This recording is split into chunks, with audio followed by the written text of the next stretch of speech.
Great to be here. I appreciate that nice ovation. I know that I am following some impressive guest speakers in the past from Rodney and Mr. Blylevin, Hall of Famer, and of course, I think Dan Gladden was last year. So it's a pleasure to be here. Mark, I appreciate your blessing as always. It's good to acknowledge our good Lord before we start. Certainly appreciate the introduction. Took me a long time to write that sucker, I'll have to tell you. So. Did a nice job.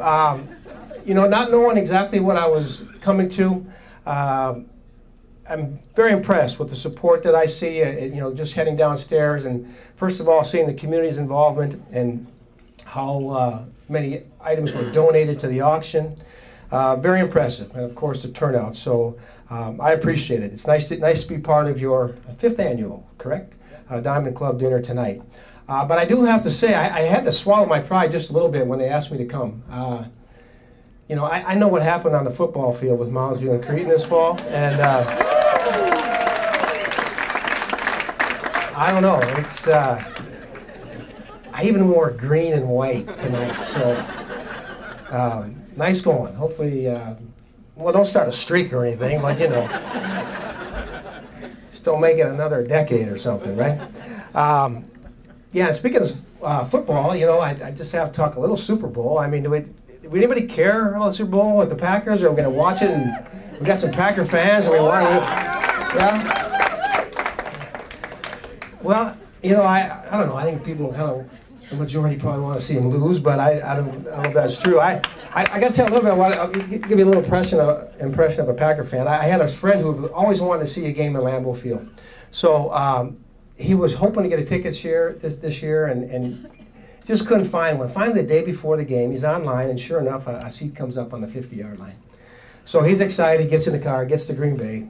Game, you know, on the horizon. He gets into the stadium, goes down to a seat, and as he's walking toward, he sees where his seat's at. There's a guy sitting next to his empty seat that's got every possible Green Bay memorabilia you can imagine. You know, he's got the cheese head, and he's got the scarf, and he's got sunglasses, and the parka, and the boots. And, you know, sure enough, this is this guy's seat next to him. So he starts a conversation. Sure enough, this is the guy who sold him his ticket. And, you know, so the guy says, you know, my buddy says, I got to ask you, you know, this is the Vikings-Packers. What are you doing selling the ticket next year? And the guy says, you know, my wife and I have been season ticket holders for 40 years, and unfortunately she's passed away. And my buddy said, that's too bad. You know, don't you have any family or kids or friends that would want to see the Vikings and the Packers? And the guy turns to me and says, they're all at the funeral. So there's a Packer fan for you. Anyway, long story, sorry. We did get Brett Favre, and we all know the first year was tremendous. This year was a little rough. Streak was broken, off-field problems. But there is one clarification I don't think people are aware of. You know, those texts to a person in New York, actually, from what I understand, they were supposedly sent to his wife, but they were intercepted somewhere along the way. So, anyways, tonight, you know, just real quick, the clarification on the Oxford playground. I did go barefoot a lot, and the problem was that from my house to Oxford playground, there was this huge hill that went through Marshall Avenue, and I would always try to time it so I'd miss the buses going by. But one day I did hit the back of a car barefoot, and I went over the back, and I got to practice, and my feet were pretty tore up, and our coach, Bill Peterson, had to change the rules. But that's really the only problem I had barefoot going down there. As was mentioned, I did grow up in St. Paul. My first job I ever remember, and I was a caddy at Town and Country Golf Course, and you know, I loved baseball. Drive my bike every day to the golf course. You know, I'd get my couple rounds in, but then I'd always have to ask the caddy master, go. I got a little league game tonight, playing 4 or 5 games. This is big for me, right? Finally, the caddy master says, you know, you're going to have to make a decision. You know, what do you want to do? You want to play baseball or make money? And I said, I think that we'll see how that plays out. So I was, you know, as mentioned, St. Luke's Playground, and I was a diminutive kid.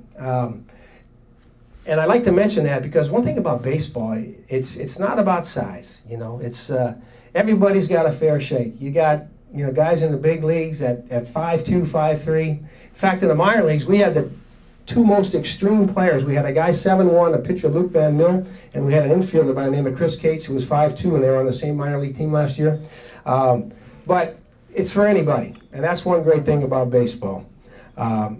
Went on to play at Cretin. You know, it wasn't too long ago that people used to say, hey, you know what, you might be the best player to come out of Cretin. And don't hear that much anymore, but that's cool, because we all know that we are so blessed to have, you know, just a very unique individual as our catcher. And he's amazing. What a resume at 27 years old.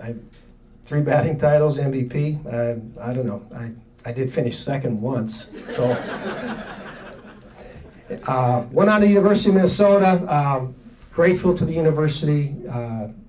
You know, we didn't have tremendous facilities, but what we had, we used diligently day in and day out in the wintertime, and we became fundamentally sound players by practicing indoors for months.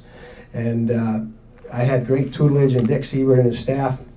Just as an aside, this Friday night, Dave Winfield and I are going to be the keynote speakers at an event on campus, trying to find a way to get a new field for the Gophers on campus. They've been out without their own field now for a couple of years. It was condemned, basically, and they were in the Metrodome the last few years, but there's no Metrodome, and so they are scrambling. So maybe in a strange way, it going down will help bring to light their issues, but looking forward to that. I did get drafted by the Brewers, went to Burlington, Iowa, and had some fun in the Midwest League and won a championship there before I was able to get to my first Major League spring training the following year. And for you aspiring athletes in the back, getting to your first big league camp is pretty cool. You know, what you dream about when you're young, having that opportunity. I don't know if some of you guys remember Frank Howard. Big Frank Howard was a heck of a player in his own right, but he was my coach my first year in spring training, and Frank was stood about 6'8", and he could hit a fungo, and he would wear me out my first spring training, and he'd always ask me if that scout was drunk when he signed me, basically, but it was kind of an introduction to what the Major League routine was going to be all about. Spent 15 great years in Milwaukee. Played for some good teams, including my first World Series down there in 1982. And, you know, kind of envisioned myself to be one of those guys who play a long time for one team in one city. But things changed, markets changed, small market, big market, crisis, blah, blah, blah. And I ended up moving on and went to Toronto, which worked out pretty well because I got back to a World Series in 1993 and finally had a chance to win. Two-run homer to give the Blue Jays a 7-3 lead. And there's a liner in the left field, base hit, range charges. Molitor is going to try to score, and the throw is far too high. It's 2-1 Blue Jays. In a rainy Veterans Stadium for Game 3, Paul Molitor played first base in place of John Olerud. But all of Cito Gaston's second-guessers were quickly silenced, as Molitor drove in 3 runs, scored 3 times, and had 3 hits. After 16 years as a Major League player, I finally could say that I played for a World Series champion, so I was indebted to the Blue Jays for that. As a little bit of an aside to that, this summer, the induction, we're going to have a couple guys that I know very well. First of all, Bert, who you guys had here a couple years ago. I'm not sure what kind of entertainment he provided, but I hope it was clean. And but I am so glad that he is finally getting his due in Cooperstown. I'll tell you. I don't know what the issue was, whether it was, you know, some of the teams he played on or not getting 300 wins or whatever, but, you know, you look up and down the resume and what that man did, it's impressive. And I will have to say, though, that Bert hit me more than any other pitcher in my Major League career. It's true, and I asked him. I said, "Why did you take it upon yourself to drill me every game that we played against each other?" And he said, "I always thought that you were peeking back at the catcher to see the location of the pitch." And I said, "Bert, I never saw where the catcher was in one at bat in my entire career." And he said, "I'm still not sorry." So that was about the end of that. But I bet he must have hit me 25 times. So. And now when I go to the game, I sit down in front of him. I'm in the up by that club level, and he throws grapes at me all the time over that buzzer. Can't get out of the system. But the other guy, Robbie Alomar. Robbie Alomar will be going in with Bert. Robbie was a teammate of mine in Toronto, and I don't know, this might not be funny, but when you're removed from playing, you remember things about players about more than just what they did on the field, right? And for me, Robbie Alomar, and this is really going to date myself, but it was a story about Robbie when we were playing together in Toronto when we were in New York. Now, what the Yankee announcer would do when there was someone famous at the game in Yankee Stadium, they would make an announcement at some point in the game, and they had a classic voiced announcer by the name of Bob Shepard. And at this particular night, Bob Hope was at the game. For those of you who are younger, Bob was a pretty legendary comedian of our country. So, anyways, the Yankees welcome Bob Hope to tonight's game. And sure enough, people start to cheer, they look around, and there's Bob Hope up in George Steinbrenner's box. And I'm sitting next to Robbie Alomar in the dugout, and Robbie goes, Paulie, when did Bob Hope play for the Yankees? So that's what I remember about my 3 years with Robbie Alomar. So, anyways, I don't know why. That was pretty good. Looking forward to that induction.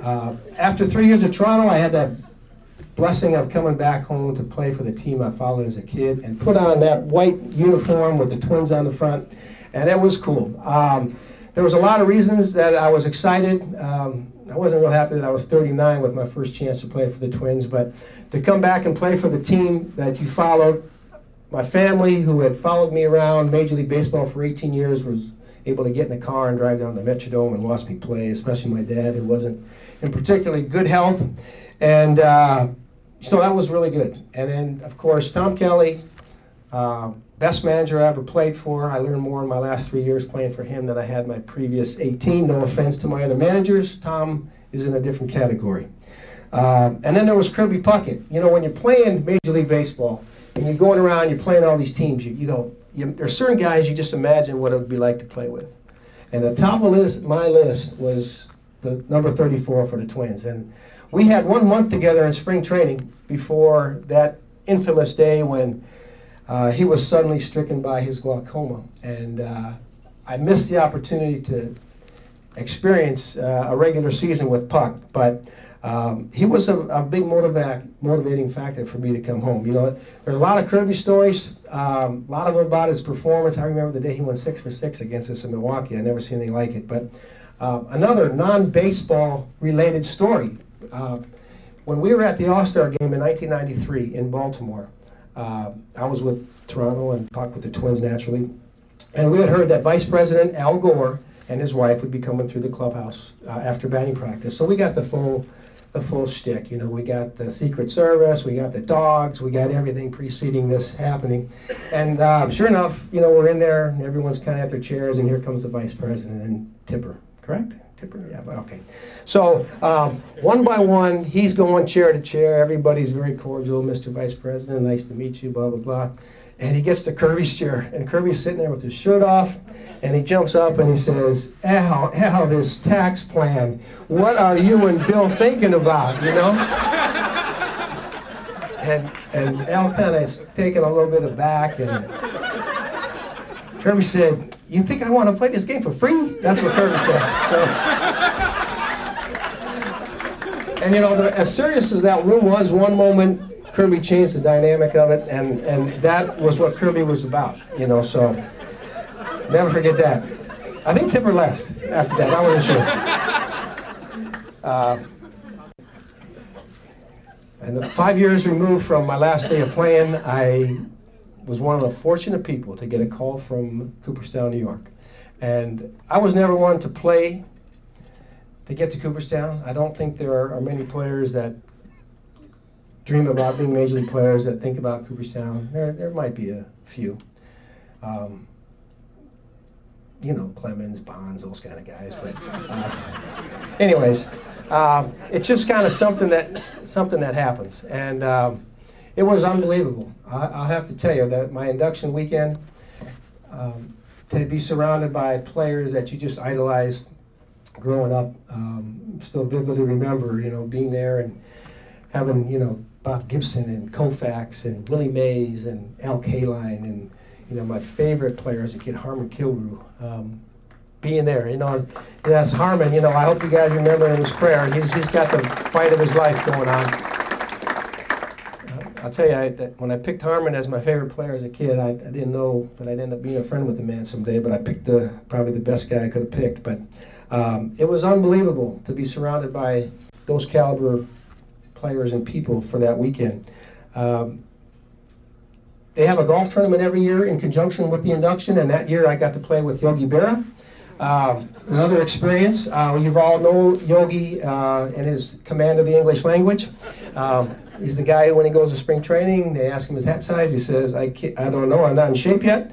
But I got to hear a Yogiism live and in person, and an original. So we're playing golf. I don't know what hole it was, but Yogi hits the ball on the green, and we all drive up to the green, and Yogi goes over to the ball, and he's got about a 60-foot putt. So he's got a long way. So Yogi dresses the ball, putts it, ball goes about 30 feet.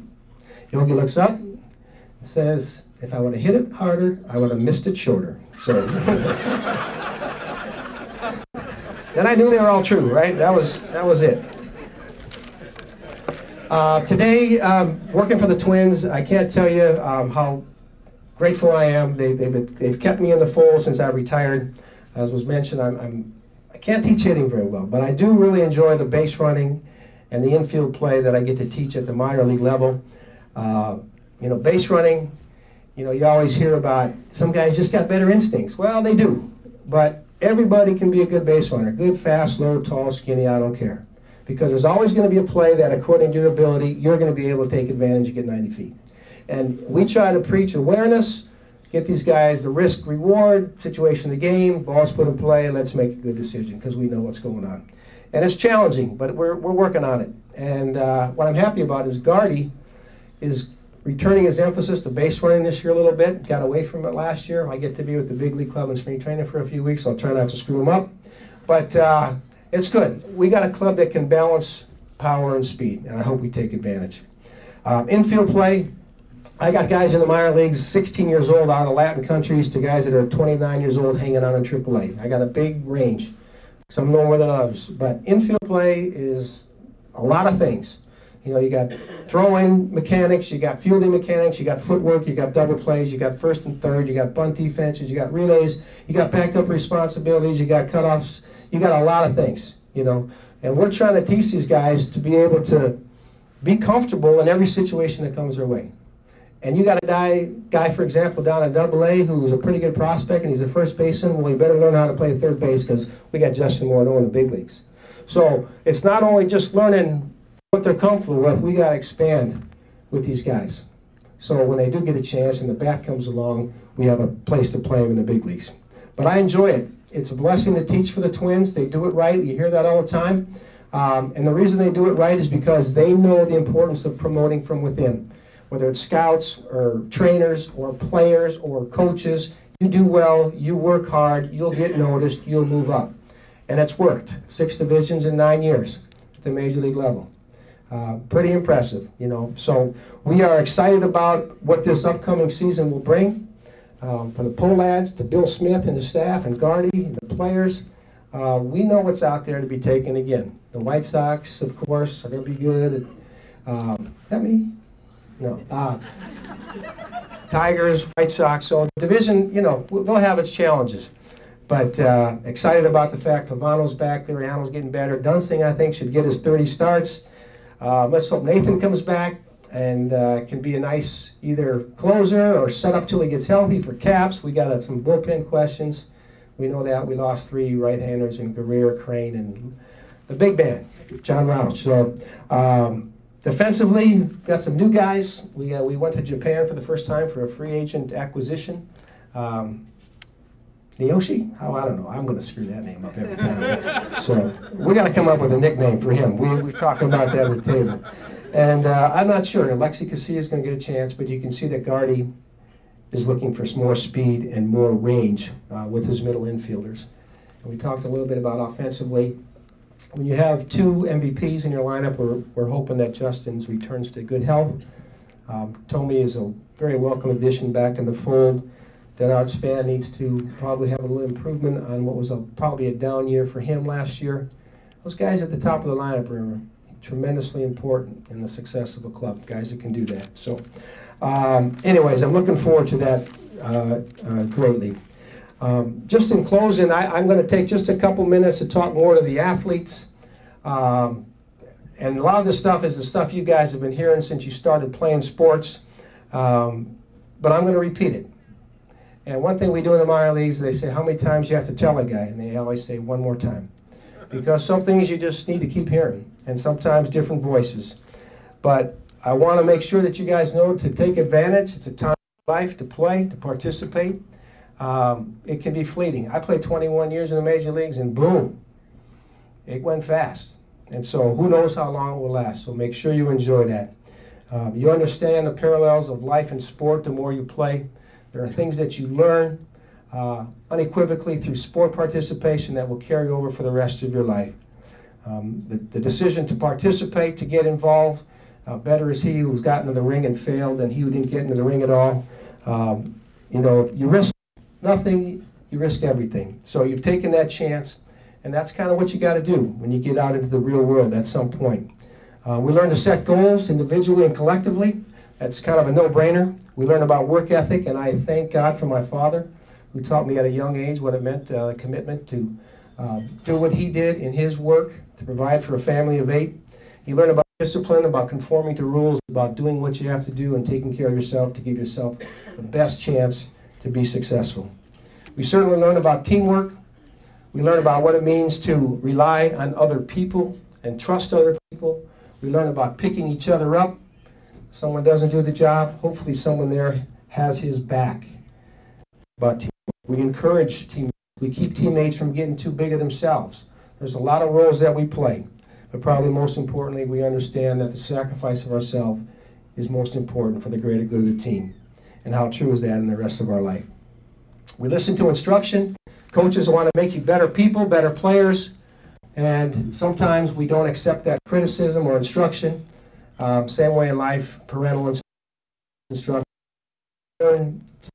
Instruction. I got guys in the minor leagues, when I try to correct them, they call their agents. You know, they don't want to hear about it. You know, that's kind of how it gets.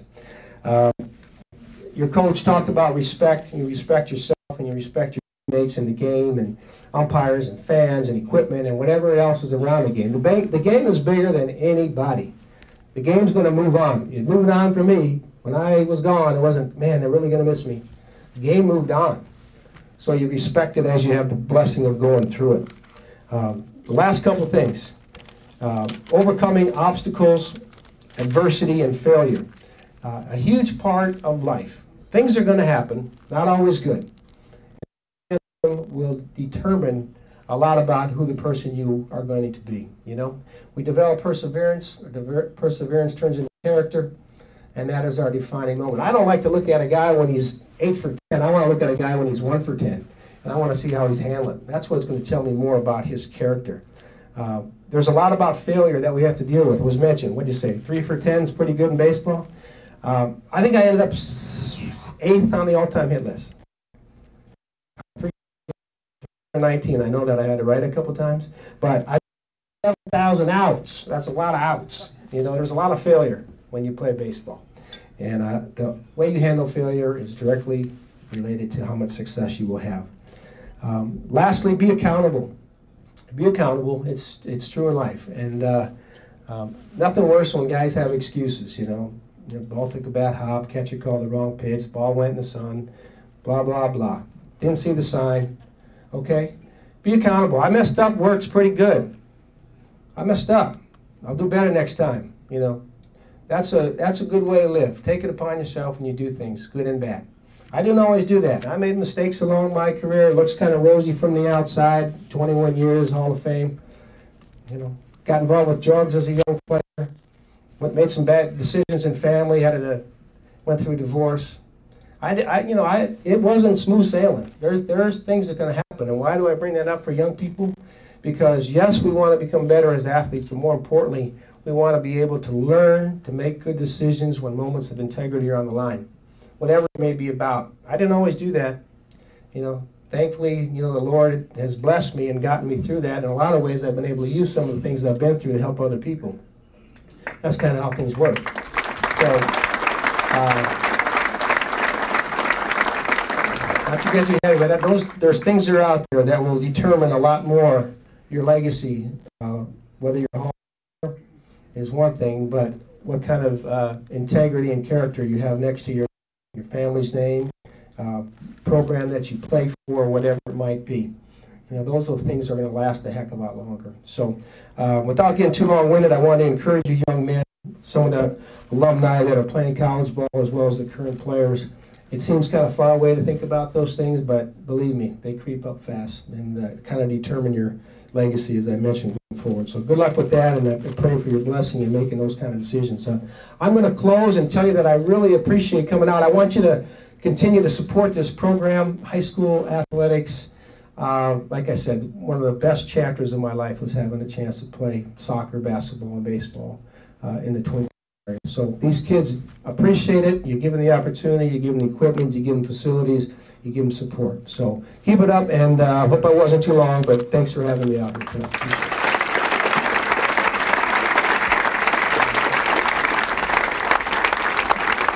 Okay. Thank you.